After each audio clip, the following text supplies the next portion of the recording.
બોલો ભારત માતા કે. અરે ભલામણ આટલું ધીમું ધીમું બોલશો થોડું ચાલશે.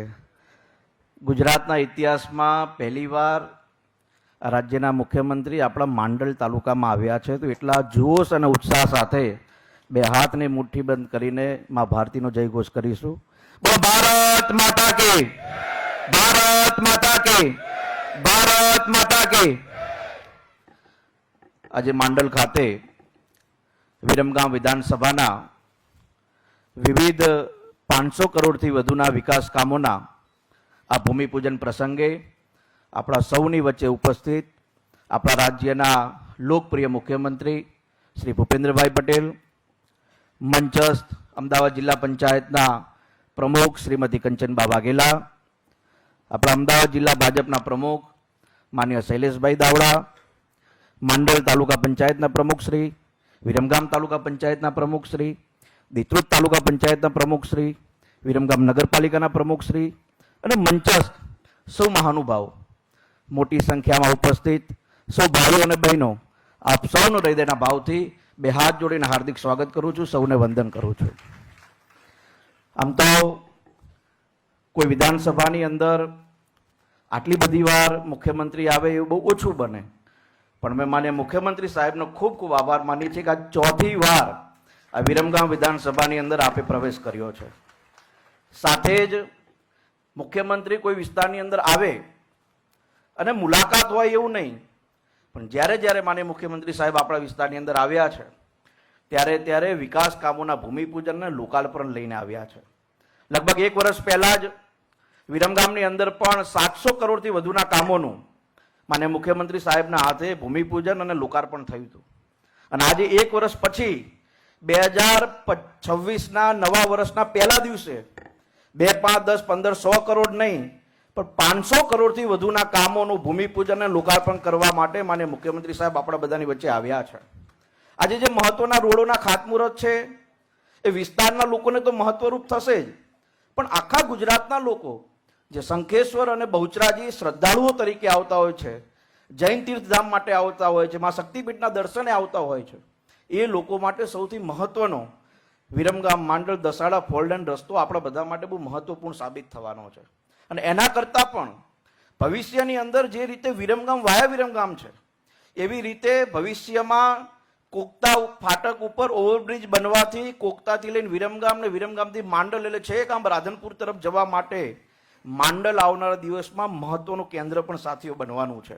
અને એટલા માટે માન્ય મુખ્યમંત્રી સાહેબ આપણા કાર્યક્રમમાં આવ્યા એ પહેલા જ મા ચામુંડાનું બાળ સ્વરૂપ એવા ખંભલાવમાના દર્શન કરીને સાહેબ આપણા બધાની વચ્ચે આવ્યા છે. અને સાહેબે ત્યાં જોયું કે આ સુંદર મજાનું મંદિર, આવડું મોટું તળાવ, એટલે સાહેબે ખાનગીમાં કીધું કે ભવિષ્યની અંદર આના વિકાસની પણ આપણે ચિંતા કરીશું અને ખંભલાવ મંદિરના આજુબાજુના તળાવના વિકાસની પણ ભવિષ્યની અંદર સાહેબ ચિંતા કરવાના છે. સાહેબ, આજે અમે આપ સૌનું સૌપ્રથમ તો એક બાબતે આભાર માનવા માંગીએ છીએ કે આ માંડલની અંદર આપના માધ્યમથી, આપના સહયોગથી 18 કરોડ રૂપિયાની સરકારી કોલેજ મળી અને આજે સરકારી કોલેજ પૂર્ણ થવાના આરે છે અને ભવિષ્યની અંદર આ વિસ્તારના અનેક બાળકોને અભ્યાસ માટે મોટી રાહત થવાની છે. સાથે જ 10 કરોડ રૂપિયાના ખર્ચે સૌથી મોટું CHC, કદાચ કોઈ જિલ્લાની અંદર CHC આટલું મોટું નહીં હોય, પણ આપણા માંડલની અંદર 10 કરોડ રૂપિયાના ખર્ચે CHC બનવાનું છે. અને એનાથી પણ વધુ અહીંયા માંડલ ગામના અને માંડલ તાલુકાના લોકો હશે. આ વખતે કમોસમી વરસાદ થયો, ખેડૂતોને નુકસાન થયું. સાહેબ, માંડલમાં ઓછું થયું હતું પણ આપના 10,000 કરોડના પેકેજનો સૌથી વધુ લાભ અમારા માંડલ તાલુકાના લોકોને મળ્યો છે. 44,000 રૂપિયા 2 હેક્ટર દીઠ. અને કોઈ સાહેબ એવો ખેડૂત બાકી નથી જેના ખાતામાં પૈસા ન ગયા હોય. એટલે આજે અહીંયા આવેલા તમામ ખેડૂતો સાહેબનો એક તો તાલીઓના ગડગડાટથી એમનો હૃદયથી આભાર પણ વ્યક્ત આપણે કરવાનો છે. અને સાહેબના આશીર્વાદ આખા ગુજરાત ઉપર તો છે જ, એમના માધ્યમથી અનેક સેવાના કામો થાય છે. પણ માન્ય પ્રધાનમંત્રી નરેન્દ્રભાઈ મોદીના માર્ગદર્શન હેઠળ ગુજરાતનું એક પણ ગામ એવું બાકી ન રહે જ્યાં વિકાસના કામો ન પહોંચે, એ દિશામાં માન્ય મુખ્યમંત્રી સાહેબ કામ કરતા હોય છે. સાહેબ, આ વિસ્તારના ધારાસભ્ય તરીકે લગભગ છેલ્લા 3 વર્ષની અંદર જ્યારે જ્યારે હું આપની પાસે આવ્યો છું, ચાહે કોઈ વિકાસના કામ લઈને આવ્યો હોય, કોઈ વિસ્તારની સમસ્યા લઈને આવ્યો હોય, અને 3 વર્ષના ટૂંકા ગાળામાં એક 32 વર્ષની ઉંમરના ધારાસભ્યને આ વિસ્તાર માટે 2500 કરોડથી વધુના વિકાસ કામો આપ્યા છે. એના માટે પણ અમે આભારી છીએ. અને આ વિકાસ કામો માત્ર રોડ રસ્તાના નહીં, પણ સૌથી વધુ આખા ગુજરાતની અંદર પ્રાથમિક શાળાના નવા ઓરડાના કામ કોઈ જગ્યાએ થયા હોય તો આપણી વિરમગામ વિધાનસભાની અંદર થયા છે. અને એના સૌથી મોટા સાક્ષી આપણા જિલ્લા પંચાયતના પ્રમુખ છે. સૌથી વધુ સ્કૂલોના ભૂમિપૂજન અને લોકાર્પણમાં જિલ્લા પંચાયતના પ્રમુખ આપણા વિસ્તારની અંદર આવ્યા છે. સાથે જ પેટા આરોગ્ય કેન્દ્ર, પ્રાથમિક આરોગ્ય કેન્દ્ર અને સાથે સાથે આપણા વિસ્તારની અંદર તમામ CHC ને નવા બનાવવાનું કામ પણ માનનીય મુખ્યમંત્રી સાહેબના નેતૃત્વની અંદર આપણા વિસ્તારની અંદર થઈ રહ્યું છે.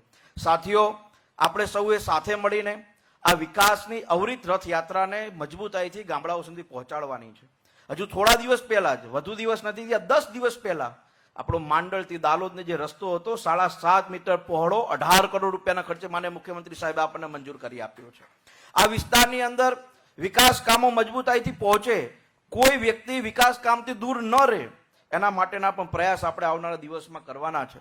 હજુ તો સાહેબ ચોથી વાર આવ્યા છે. કદાચ 2027ના પહેલા મહિનામાં પહેલી તારીખે માનનીય મુખ્યમંત્રી સાહેબ બીજા લગભગ 800 થી 900 કરોડના કામોના ભૂમિપૂજન કરવા માટે આવશે. એ કામોની તૈયારી થઈ ગઈ છે.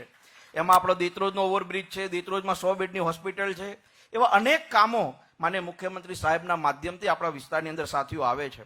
સાથે જ હું માનનીય મુખ્યમંત્રી સાહેબને એટલી વિનંતી કરું કે આપના અને દેશના યશસ્વી પ્રધાનમંત્રી શ્રી નરેન્દ્રભાઈ મોદી સાહેબના કારણે આપણા વિસ્તારની અંદર ખૂબ ઇન્ડસ્ટ્રીયલ કંપનીઓ આવી છે, ઓટોમોબાઈલ કંપનીઓ આવી છે. સાહેબ, એક જમાનામાં આ વિસ્તારની અંદર ખેતી સિવાય કંઈ નહોતું, પણ આજે ઇન્ટરનેશનલ કંપનીથી લઈને મલ્ટીનેશનલ કંપનીઓ આ વિસ્તારની અંદર છે. નાનામાં નાના ખેડૂતને, નાનામાં નાના માણસને એનો સૌથી મોટો લાભ થાય છે. અને હમણાં જ માનનીય પ્રધાનમંત્રી શ્રી અહીંયા મારુતિ કંપનીની અંદર EVની ગાડી માટેનું લોકાર્પણ માટે પણ અહીંયા આવ્યા હતા. હું આપના માધ્યમથી સાહેબ એટલી વિનંતી કરું છું કે અનેક કંપનીઓ અહીંયા છે અને એ કંપનીઓમાં સૌથી વધુ રોજગારીનો લાભ અમારા તાલુકાના લોકોને અને અમારા તાલુકાના યુવાનોને મળે, એ દિશામાં પણ આપ એક સૂચન આ કંપનીઓને થાય, જેથી કરીને આપણા વિસ્તારના યુવાનોને પણ આની રોજગારી મોટા પાયે સાથીઓ મળે. કેમ કે સરકારી નોકરી દિન પ્રતિદિન ખૂબ આવે છે, અનેક યુવાનો એની અંદર ભરતીમાં જોડાય છે, પણ જે યુવાનો ગ્રામ્ય કક્ષાએ રહે છે, જે યુવાનોનો ITI નો અભ્યાસ છે, ધોરણ 12 નો અભ્યાસ છે, એ યુવાનોને આ કંપનીમાં સારી રોજગારી મળી શકે. અને માન્ય સરકારનો જે 85% સ્થાનિકોને લેવા માટેનો જે GR છે, એમાં ખૂબ કંપનીઓ કામ પણ કરે છે, પણ ક્યાંક નાનું મોટું ખૂટતું હોય તો એ દિશામાં પણ આપણે પ્રયાસ કરીશું. ભવિષ્યની અંદર માનનીય મુખ્યમંત્રી સાહેબના માર્ગદર્શન હેઠળ આપણા વિસ્તારની અંદર આપણે રોજગારી મેળો પણ થાય અને અહીંયાના અનેક યુવાનોને કંપનીઓમાં નોકરી મળે, એ દિશામાં પણ સાથીઓ આપણે આવનારા દિવસમાં કામ કરવાનું છે. બીજી એક ખાસ તમારા બધાની વચ્ચે આ વાત મૂકતા મને આનંદ છે કે માનનીય મુખ્યમંત્રી સાહેબે આ વિસ્તારની અંદર જ્યારે પણ આપણે રોડના કામ માટે ગયા છીએ, ત્યારે એમનો હંમેશા એક અભિગમ ચોક્કસ હોય છે કે હાર્દિક, કામ તો તને 2 કરોડથી લઈને 200 કરોડ સુધીના રોડ મળશે. તમે વિચારો, કોઈ જગ્યાએ તમે જોયું છે 250 કરોડનો રોડ હોય, 285 કરોડનો રોડ, પણ એ રોડોની અંદર ગુણવત્તા સચવાય, એ રોડો કાયમી માટે ટકી રહે. અને સાહેબ, એટલા માટે કદાચ આ અભિગમ કોઈ દર્શાવ્યો નહીં હોય, અમારો એવો પ્રયાસ હોય છે કે અમે જે ગામની અંદર રોડનું ખાતમુહૂર્ત કરવા જઈએ, એટલે ગામના ખેડૂતોને અમે કહીએ કે રોડ બને એ પહેલા પાણીની પાઇપ નાખવાની હોય, પહેલા નાખી દેજો, રોડ બની ગયા પછી તોડીને પાઇપ ન નાખતા. અને અનેક ગામડાની અંદર આનો એક અભિગમ સારો આવ્યો અને ઘણા ખેડૂતો આ દિશામાં પણ કામ કરી રહ્યા છે. સાથે જ આજે બહુ મહત્વનો વિષય કે રાજ્યના મૃદુ મુખ્યમંત્રી હોય તો કેવી રીતે હોય. અનેક કાર્યક્રમો પહેલા સરકારી કાર્યક્રમો તો ડોમમાં થતા, પણ માનનીય મુખ્યમંત્રી સાહેબે આખા ગુજરાતની અંદર એ દિશામાં આગળ વધ્યા કે ગમે એટલો કરોડો રૂપિયાના ખાતમુહૂર્તના કાર્યક્રમો આપણે હોલમાં કરવા છે, આપણે ભીડ વચ્ચે નહીં પણ 1000-2000 લોકોની વચ્ચે કરવા છે અને 5-10 કરોડ રૂપિયા પણ બચે, એ દિશામાં માનનીય મુખ્યમંત્રી સાહેબનો વિશેષ પ્રયાસ હોય છે. સાથીઓ, આજે આપણા બધાની વચ્ચે માનનીય મુખ્યમંત્રી સાહેબ આવ્યા. અનેક વિકાસ કામોના ભૂમિપૂજન અને એની તકતીનું અનાવરણ માનનીય મુખ્યમંત્રી સાહેબના હાથે થયું છે. આપણે બધા સાથે મળીને દેશના પ્રધાનમંત્રી માનનીય નરેન્દ્રભાઈ મોદી સાહેબના માર્ગદર્શન હેઠળ માનનીય ભૂપેન્દ્રભાઈ પટેલ સાહેબના નેતૃત્વમાં આપણી વિરમગામ વિધાનસભા અવિરત પ્રગતિ કરતી રહે, અવિરત વિકાસના કામોમાં આગળ વધતી રહે, એ દિશામાં આપણે શું સાથે મળીને કામ કરીશું. પુનઃ એકવાર આપ સૌનો ખૂબ ખૂબ આભાર વ્યક્ત કરું છું અને માનનીય મુખ્યમંત્રી સાહેબનો મંચસ્થ મહેમાનોનો પણ હું હૃદયના ભાવથી ખૂબ ખૂબ આભાર વ્યક્ત કરું છું સાહેબ, કે આપ અમારા નાનકડા માંડલ ગામની અંદર આવ્યા. માનનીય નરેન્દ્રભાઈ જ્યારે સંગઠન મંત્રી હતા 1992માં એમને અહીંયા ચૂંટણીની સભા સંબોધી હતી અને એ પછી આ રાજ્યના કોઈ મુખ્યમંત્રી તરીકે માંડલ આવ્યા હોય તો આપ શ્રી અહીંયા આવ્યા છો. આ પણ એક ઇતિહાસના કાગળે લખાશે કે એક મુખ્યમંત્રી શ્રી આવ્યા અને આપણે એવું બધા સાથે મળીને એવું કામ કરીએ કે માનનીય મુખ્યમંત્રી સાહેબ ફરીથી આપણા માંડલની આવે, આજુબાજુના ગામડાની અંદર આવે, એ દિશામાં શું સાથે મળીને કામ કરીશું. પુનઃ એકવાર આપ સૌનો ખૂબ ખૂબ આભાર. જય હિન્દ, જય ભારત.